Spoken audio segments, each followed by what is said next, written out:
Hey everyone. So if you're following along and kind of watching these videos in order, then you know just a minute ago I was talking about the importance of being patient and about being on God's clock and understanding that we may not understand how God's clock works. We sit here and watch the seconds tick by, and that is literally our lives. Like every moment, I'm a little bit older and closer to death, and I just kind of have to understand that. But God's timeline doesn't work like that. To Him, a second could be 1,000 years. 1,000 years is like a second. Time is really human creation. So I want to continue along with that idea because our concept of time, or our conceptualization of how time works, causes stress and anxiety in people. So some of my favorite verses. Let's go to Matthew 6:25 through 27. Matthew 6:25 through 27. Therefore I tell you, do not be anxious about your life, what you will eat or what you will drink, nor about your body, what you put on. Is not life more than food, and the body more than clothing? Look at the birds of the air. They neither sow nor reap nor gather into barns, and yet your heavenly Father feeds them. Are you not of more value than the birds? And which of you, by being anxious, can add a single hour to the span of your life? I think about these verses all the time, partially because they were like the theme verse at Winbrook for my kids, so they sing them to me, and it's kind of funny when you think about that, hearing it so often. But the other thing that I think really stands out here is we're not supposed to worry what we drink or what we eat or what we wear.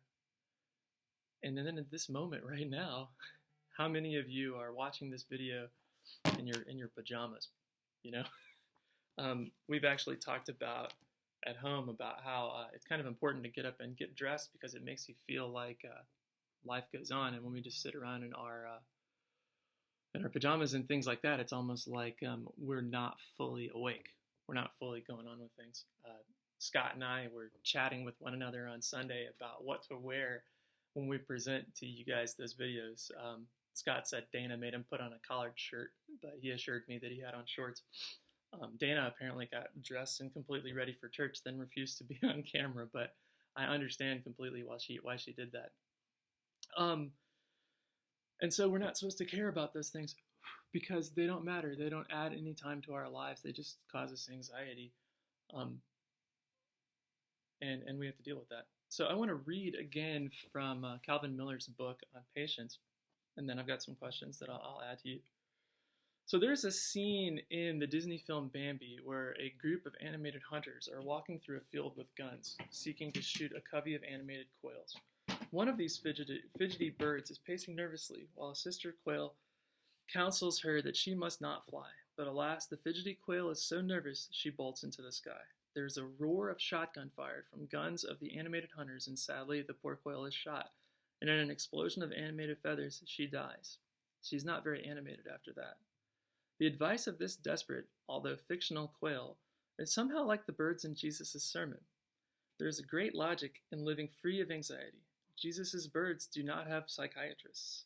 They are simply content to be what God made them to be, birds. God takes care of them and they need not worry.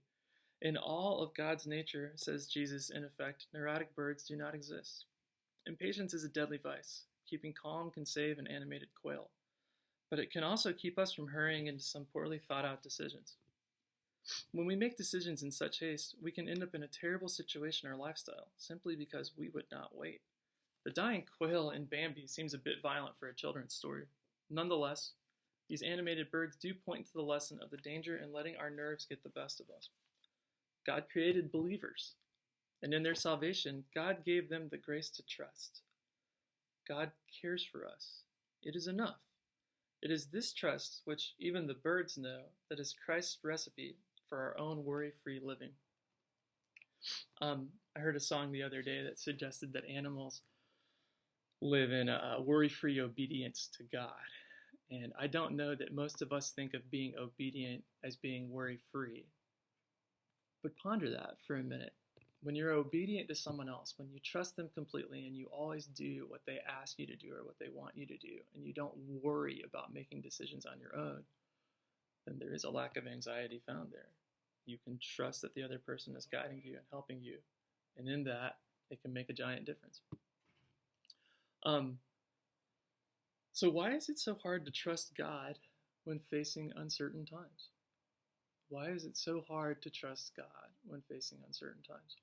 I've talked about some of this already in the previous videos that I've shared with you. But I think that our culture builds in us this idea that we have to take control at all times. We can't just let things go. When I was learning to drive, when I would scare my mom, when I was 15 years old, and I was driving in the car and I'd scare her, she would like reach across really quick and try to grab the steering wheel so she could control it. Don't do this, but imagine it. Sit in the passenger seat and try to drive the car with your left hand across like this. You might kind of can, but you can't very effectively. You see, what was happening to my mom is that she was so used to being in control of the car that by letting somebody, when she had to let somebody else do it, it became terrifying, and she would try desperately to control the car anyway. And over time, she realized that it was fine, it was safe to let me drive, and she stopped doing it. But that innate desire to control things is hard. It's hard to break. So that question again, so you can think about it. Why is it so hard to trust God when facing uncertain times? We're in uncertain times. Are you struggling with trusting God? Think about it. Think back, here's the second question. Think back on a time when you took matters into your own hands before turning to God. How would that situation have turned out had you first trusted God? So how would that situation have turned out if you first trusted God? So I wondered this a lot when I was teaching high school. I would have these students that desperately wanted to go to some fancy Ivy League college. And they would stress each other out almost with peer pressure to try to create a situation where they could all go. And I had this one student a couple years ago.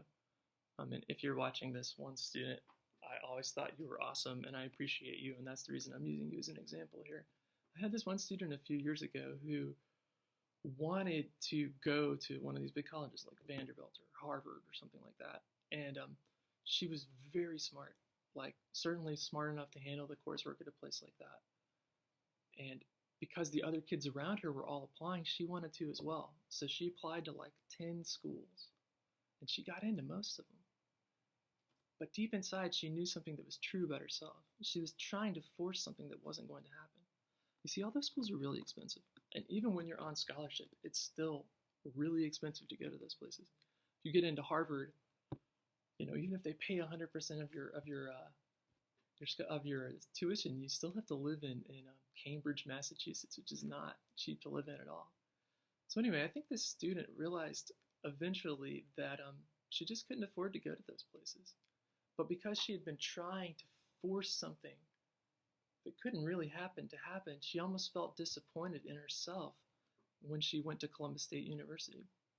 And I remember thinking, man, how sad is that? Columbus State University is a great school, and it's a good financial option for a lot of people that live here. And I just felt bad for her that she was trying desperately to do something that was kind of beyond her scale, her scope of being able to do things. I know that that's not a situation where a person wasn't trusting in God, but I think we do things like that all the time. As a minister, I know that I want to fill the pews. I want there to be 200 or 300 people here. But that's me. I want that, and I'm trying to make that happen. God has different plans. I read earlier today on Facebook that we need to quit praying that God goes along with us and start praying that we are going along with God. There's a whole lot to that. So when we try to force something without trusting in God, what are we doing? Are we asking God to go along with us, or are we going along with God? I think that's a really good thought. Okay, well, if you're following along with these videos, this is the end of number 2, and there will be a third one shortly.